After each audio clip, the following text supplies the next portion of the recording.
this choline basically present on enzyme on the electrode of my enzyme that is converted into protein and proton and electron. That's what the current is directed at by use for the detection of arsenic. After this one, I optimize the concentration so that it become more financially or it become more cheaper. I optimize the concentration of enzyme and you can see that only the 3 micromole concentration is sufficient. That incubation time, then pH. Last one, to enhance the sensitivity whether it has an interaction with other heavy metals like cadmium, like cobalt, and I compare it with the available that in the literature. You can see that the produced biosensors well biosensors much sensitive than other imported biosensors. This is the sensitivity assay. After this, this is basically the summary of the work because I produce the screen printed electrodes. After this one I also given for the patent and I have patentized my this work. After this one, this is basically the some story or some you can say the publication for the stable formulation of different technologies that are present in my lab. That goes toward the development of this biosensor.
Thank you very much. I'm asking Dr. Shumaila Kiran to take the floor and to present synthetically her outcomes and contributions to the topic, please.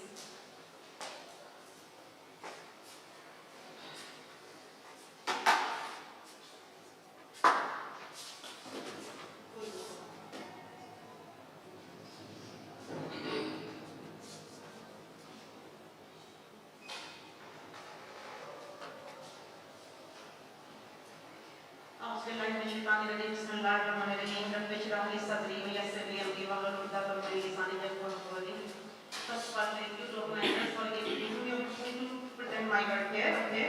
Brief introduction has been given by the respected chair, so I will move forward. Okay. The topic of today's talk is synthesis and characterization of calcium antimony-based biogenic nanocomposite for the removal of dyes, which is a cleaner approach. First of all, introduction. As we know that Hyderabad is a textile city, it is a hub of textiles. Approximately 200 industries are located here, with using a large number of dyes for the different kinds of purposes. Okay. The textile industry is the disposing of very unused dyes directly into the water body, which is the serious alarm for the aquatic biota and other human beings as well. So there is a very dire need for the removal of these dyes, or you can say that the detoxification of dyes is a very important task. So there are methods and chemical biological reasons can be used for the removal of these dyes, but these methods are associated with certain kinds of limitations, which urge us to move for some kind of work which may be used effectively, eco-friendly and sustainable for the removal of dyes. So as we know that the modern age is the age of nanoscience. Nanoscience can be used in different multi-fields and have multiple applications. You can see that nanotechnology can be used in the field of sensing, nanomedicine, for separation of materials and for the soil science as well. Similarly, nanoparticles can be used for the as antimicrobial agents, as anti-cancer agents, as a catalyst and for the removal of dyes as well. So, among all these methods, the adsorption is the best one because of its flexibility, efficiency, cost-effective nature, and high catalytic power. So the present work is the synthesis of absorbent material for the removal of dyes. As we know that in the current study we focused on the synthesis of calcium based copper oxide and nanocomposite. It was applied in our laboratory for the removal of modern dye. The aim of current studies were synthesis of copper nanoparticles first of all, and these nanoparticles were used for the synthesis of calcium based nanocomposite. Then these materials were characterized using different wavelength spectroanalytical techniques. Then after the confirmation by different techniques, this composite was tried by more of a yellow 45 dye as a modern dye. After that, we checked the stability of our synthesized material and its reusability. And then post-collaboration mechanism was also studied. And the whole methodology can be outlined there. You can see synthesis of calcium, copper oxide and calcium nanocomposite, then its characterization, then application of this nanocomposite for the removal of dyes and mineralization study, reusability of this catalyst and evolution path. In order to simplify our work, we can divide the whole methodology into two stages. First stage is the synthesis of nanocomposite material, and part two is the application of this sensor nanomaterial for the removal of dye. The methodology which we use for synthesis of copper nanoparticles, here you can see very different mechanism is outlined here. And we use copper chloride, sorry, hydroxide solution, and it was stirred and extract paper which was taking this, and these were centrifuged after they were boiled within the oven water and the ethanol as well. Then these were dried in oven and calcined to get the desired nanoparticles. Then these nanoparticles they were used for the synthesis of nanocomposite, and you can see the methodology simply outlined here. Calcium appropriate amount of calcium was taken and it was stirred. After that, appropriate amount of nanoparticles were added into it, continuous stirring was done. Then after ultrasonification, the resultant material was obtained. It was our nanocomposite, and then it was stored and sent for further development purposes. And this table simply simplifies the different kinds of parameters we use to get the optimal size nanocomposite material. I will only take the name of these, you can say, parameters. Concentration of copper nanoparticles, different concentration of arginine was used at the same time, and the yield can be obtained outlined here. You can see the maximum yield was obtained by using this concentration. Okay. Then after the synthesis of nanocomposite, it was characterized using the SEM, XRD, FTIR, and other SEM, EDX, and so on. Then part 2 deals with the application of our synthesized nanocomposite for the initiation of dye using various optimization of various experimental parameters. The structure, this is the structure of copper dye, FTIR-145 dye, and this is the structure of calcium antigenate, where we mix it with copper nanoparticles for the preparation of calcium antigenate nanocomposite. Okay, first of all, as we know that in order to get the lambda value, we have prepared different series of dilutions of our target dye, and then taking their aromas values at different wavelengths, covering the whole visible range, and after that we get the lambda max value. Different parameters are optimized, which are very essential because in order to get the maximum results, where we can how we can maximally decontaminate our target dye. Dye concentration was changed from 0.0 to 0.06%. It was changed from 3 to 7, means from AC towards the neutral one. Then composite level was changed from 1 to 10 milligrams, and hydrogen peroxide was also added as a source of OH radicals, and temperature was changed from 1 to 9 degrees C. The similar methodology we adopted can be explained here. Then you can see appropriate concentration of bifurcation was taken, each pH was maintained appropriate. Then nanocomposite was added into the reaction class. After the addition of nanocomposite, it was placed in the magnetic stirrer, and we have taken the sample after every minute from the reaction mixer, and its absorbance was calculated to get its lambda max value. The formula was used to find out the utilization in I is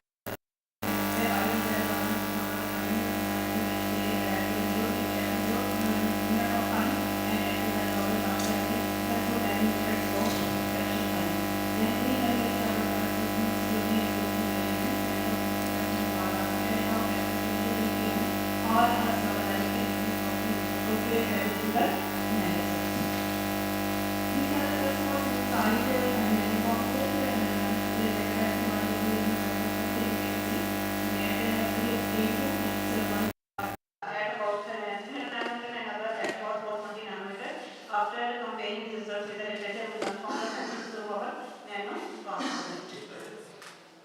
Then second parameter which was used for the identification of characterization of our sensor nano composite. You can see this was the FPIR study. We obtained different practice which belongs to the we get almost 3400 units because of OH, vibration and so on.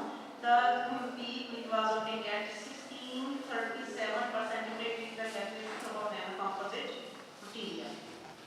Then we characterize our composite using EDX mass. Here you can see that this is the target. We use this part of our SEM blood in order to find the size of our sensor nanocomposite.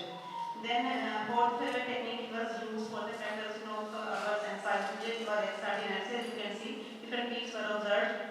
When we compared with the literature, we confirmed the senses of our nanocomposite material. Okay. Device calculation was used for the in order to estimate or in order to find the size of our nanocomposite. Formula is given here. But due to time constraints, I will not go in the depth of this formula. Here you can see by using this device calculation, we find the size of nanocomposite which was found to be less than 100 nanometer. Okay. Then these are the results of part 2, which is the application of fluorescent by nanocomposite for the removal of bacterial 1.5 dye. Here you can see that the reference value was obtained by when we prepare different series of solutions of our dye and noting their absorbance value, the different wavelengths. The reference value was found to be 430 nanometer for our target dye. Then these are the results of optimization of different experimental parameters in order to get the maximum derivative value for our dye. Here you can see first parameter was optimization of dye level. It was seen from 0.01 to 0.08%. Our dye was maximum was 80% equalized at 0.04% concentration of dye. The second optimization parameter was the optimization of nanocomposite level. Nanocomposite level was seen from 0.01 to 0.09%. Here you can see that maximum results were obtained by using concentration of nanocomposite at 0.06%. The third parameter was optimization of pH. We changed our pH from 3 to 10. Here you can see the maximum results were obtained at pH 6, which is slightly towards the close to the neutral one. The fourth parameter was optimization of hydrogen peroxide. You know that hydrogen peroxide, being chemist students, I think so everyone knows that hydrogen peroxide is the source of hydroxide additive which helps our nanocomposite material in order to trigger the or in order to speed up the rate of dye degradation. Okay, its level was in from 0.01 to 1.08 ml per 100 ml of sample. Here you can see that dye was almost 90% degraded using 0.07 of hydrogen peroxide. Then last parameter was optimization of temperature. We changed the temperature from 20 to 80 degrees C.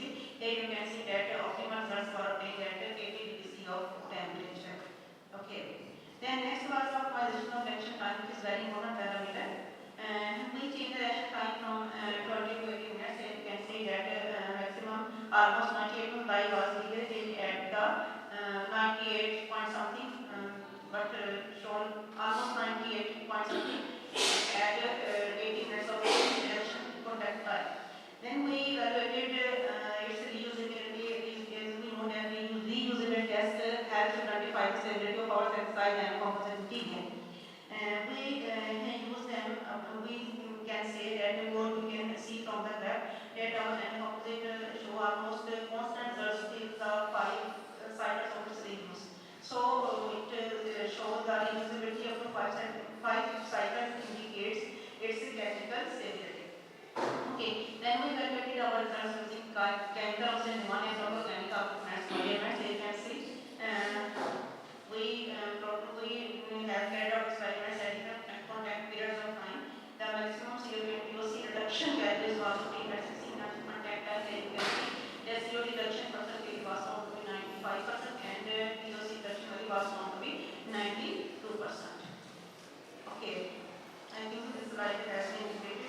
Sorry for it. Okay. Then we evaluated our dye integration experiments via UV layer. You can see that this is this peak shows our untreated dye sample solution evaluation via UV and this shows our untreated dye. You can see that series has been displayed in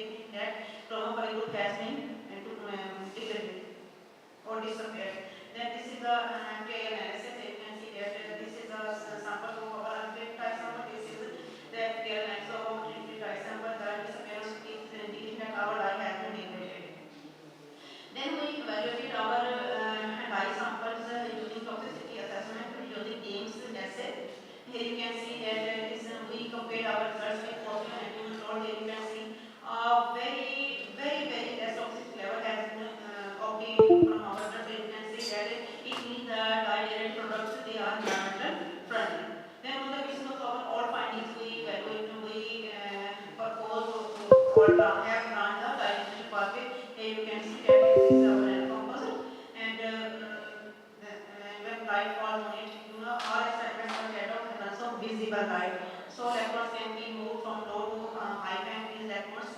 These are responsible for the for the degradation of our dye. Okay, it can be concluded that this study leads towards the best approach in removing the toxic dyes.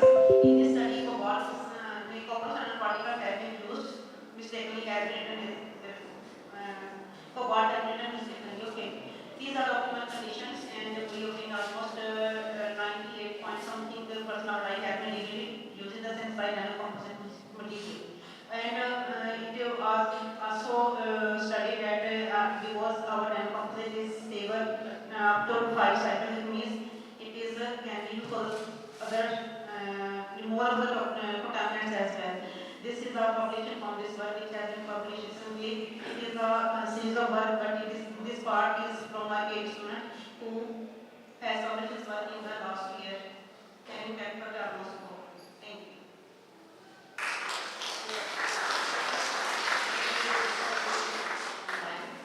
Very much.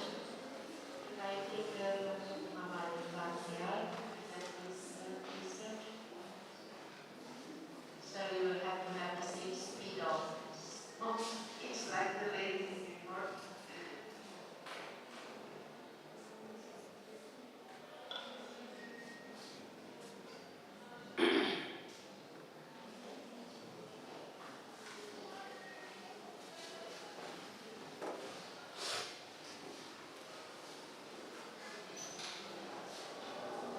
Excellent morning, most respected chair and respected professors, scholars, industry people, and all learned person. Assalamu alaikum and very good morning. I am Dr. Mohammed Irfan, and today I am going to present my topic on the sustainability and optimization of textile application design using design expert responsive methodology for indigenous textile needs. If we talk about, like, before going into details, if we talk about why it is necessary to optimize the processes, as well as why it is necessary to go through the wastewater treatments in Pakistan, especially, there are some reports that most of the textile mills in Punjab, as well as even in Karachi, they use groundwater for their treatments, okay, for their several washing, dyeing, coloration, all these processes. And the problem is we are having water scarcity, very less rainfalls, precipitation, as well as the groundwater level is going to reduce at alarming pace. So, for example, like it was one of the reports about Lahore region that over the 2 or 3 years, the groundwater level has been reduced by 14 meters, like around more than 30 or 40 feet. So it is an alarming situation. So secondly, why we go for the sustainable processing? Why we use limited resources, limited chemicals, limited water, and all these resources to optimize the all the processes, because sustainability is all about what reducing cost, protecting the environment, as well as to bring the social sustainability. So for sustainability, these days we are in the era of artificial intelligence, as well as the software and modeling and all these things. These are the tools which we should learn and adopt as much as quickly, so that we can apply and adopt sustainability through our routine experimentations, as well as the industrial product development. So this is one of the techniques known as responsive surface methodology, that is known as RSM. What is RSM? Is statistical and mathematical modeling method used in designing and optimizing experiments involving multiple variables. So this is actually the technique which develops relationships between the input variables and the response output variables. We know most of the times the input variables are independent variables that have a significant impact on the output variables, that is responses. So through this RSM, we can accelerate the product development, we can reduce the cost, we can design with robustness, we can reduce the environmental impact, or we can go for environmental protection, and we can reduce the number of testing through this real world situation. This is about some literature review that is applied on surface water through the RSM, in which input parameters are applied to optimize the effect on the output parameters. For example, COD removal, POC removal, and these are the output parameters, and the hydrogen peroxide are the time. These are the input parameters. So there are some more literature review. But later, if we talk about textile processes and pollutants in the effluent, we have variety of textile processes in textile mills. For example, sizing, desiccating, scouring, bleaching, mercerization, dyeing, printing, and finishing. All these involve different kinds and different concentrations of chemicals with different pH. So they produce a lot of wastewater with a lot of pollutant load, having a lot of huge load of COD, BOD, and all these pollutants with TDS, very high TDS, very high TS. These wastewaters are responsible for the aquatic damage to the aquatic life, as well as they are responsible for many variety of waterborne diseases. Unfortunately, we are going to add these pollutants in our food chain, directly or indirectly. For example, in many areas, this wastewater is going to be used for vegetation, even in Pakistan. Or, for example, if we are going to discharge it, it goes to the groundwater, and we use the same groundwater for vegetation. These kind of pollutants are carcinogenic, toxicity, having toxicity, having mutagenicity. They have a lot of adverse effect on the health, including the hormonal changes, as well as the skin and eye irritation problems, and as well as the skin cancers. There are many pollutants. There are many factors which can be studied in wastewater treatment. For example, TSS, TDS, BOD, COD, pH and alkalinity. I am, due to the limitation of time, I am not going through the details of all these things. So, for example, in textile processes, there are a variety of synthetic dyes, having some cationic, anionic, and non-ionic dyes. Every kind of dye has different chemistry, different pollutant load, different additives, as well as different nature. So, how it's possible that we can treat this different kind of wastewater with the same process or the same dosage of the chemicals. So there needs to be some optimization, and this optimization can be applied through the responsive treatment methodology. This software or this method actually study the relationship between the input variables and output variables. And in textile industry, we don't always produce dyed fabric, we produce white fabric, we produce printed or different kinds of fabric. So RSM can specifically design experiments for optimizing the use of effluent treatment chemicals, such as reducing cost, giving economic sustainability, as well as reducing the use of chemical dosage, thus improving the environmental sustainability. I am not going through the details, but this RSM adopt the identification of factors, important factors which affect your process, like input factors and some output responses, which are the required properties or the required needs in your product, as well as in the wastewater. And then we go for selection of factor values, and then we design the experiment, and we run the analysis, and we go for modeling and resource management.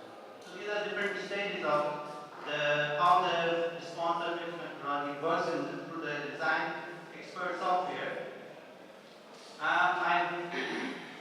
For my experiment, I chose direct needle dyes with a concentration of 100 milligrams per liter and different solutions of weight. And I used two covalents like aluminum sulfate and aluminum chloride. And this is the interface of the software. I chose central composite design and put the levels of the factors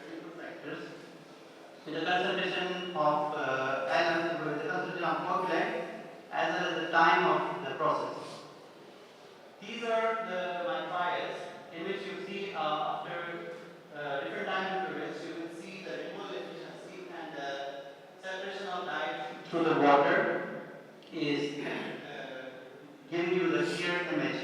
So after 24 hours, we achieved the optimum 98 to 97% of the dye removal.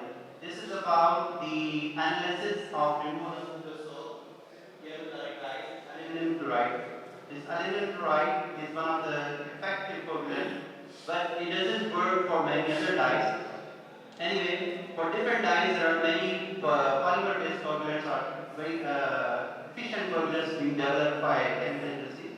So this is just an example that how we can optimize the dosage of the coagulant as well as the time and get our optimum results within the short time.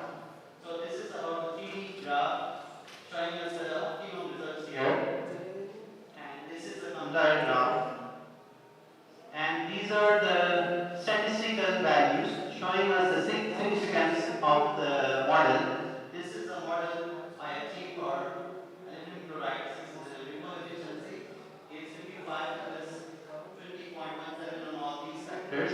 This is kind of formula. If you are going to use this formula, you can achieve different concentration in different time, how much removal efficiency you can get.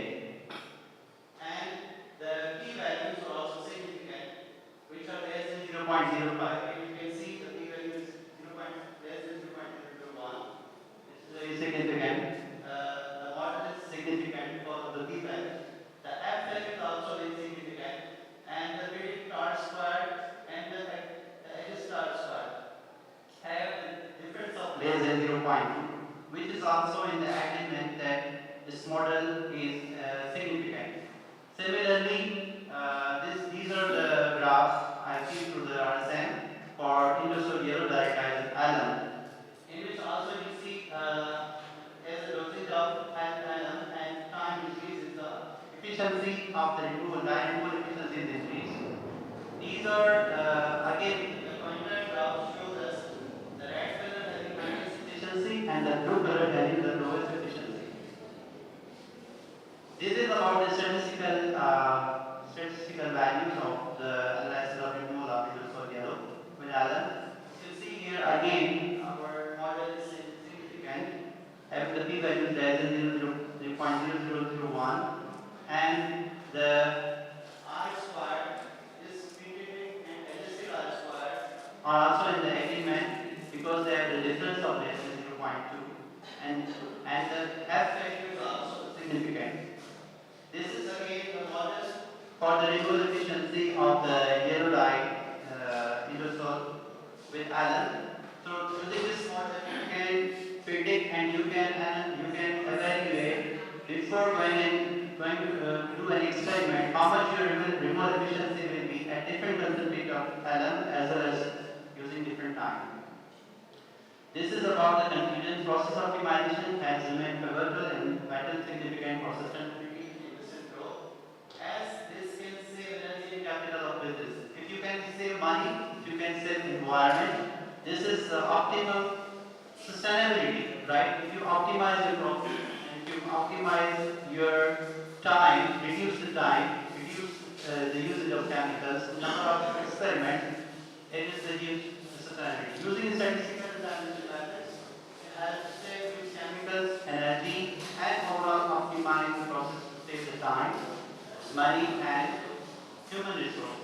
This research is open to this industry to provide consistency as well as to make their extended water treatment process optimized with sustainability and efficiency. And this impact is the input parameters in the dosage of coagulant and treatment time effect on the output parameters. And this is the all about our research. The future work will be on the different dyes such as native dyes, viscose, lead, and sulfur dyes. And this study will be carried out with different kind of dyes, and different processes will be studied. Like we do have many kinds of processes of the dyeing. They can generate different dyeing wastewater with a different pollution flows. Actually, we will be studying the RSM to optimize this performance. RSM can be applied on further water treatments like irrigation, sedimentation, activity sludge process, actually treatment, and chemical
significance of this research, but let's have a look at background information.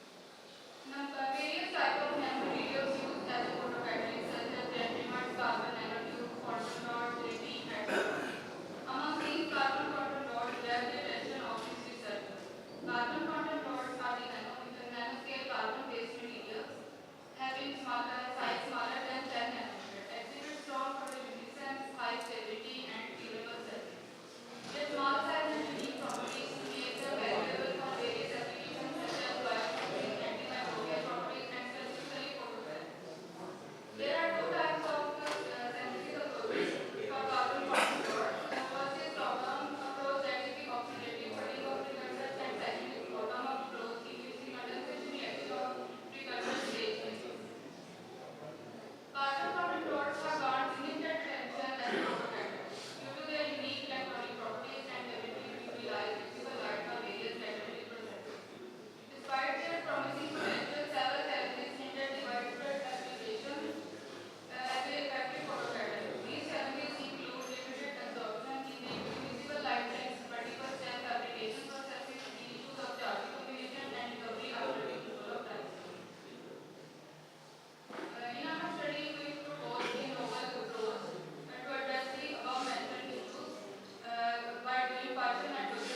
For the first certification, I would call Dr. Rumana Afzal Khan. Please come on the stage.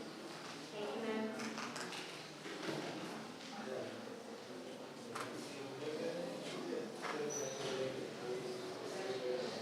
Please have the working with a great pros.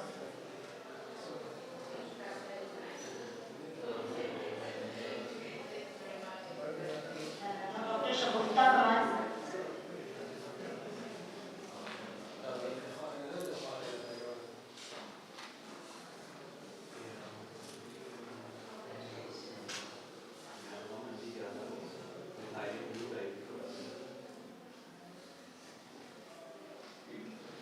Dr. Shumaila Kiran.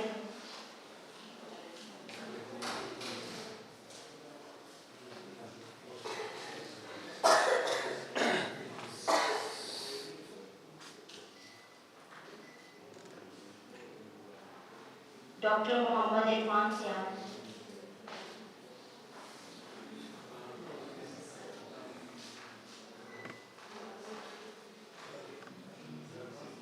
Miss Sarish Iftihar.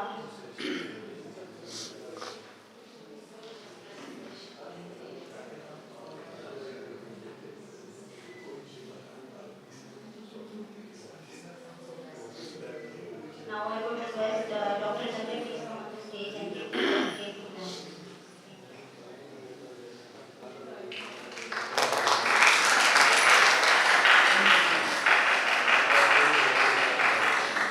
Now I request all the presenters please come on the stage and have a look. Yes.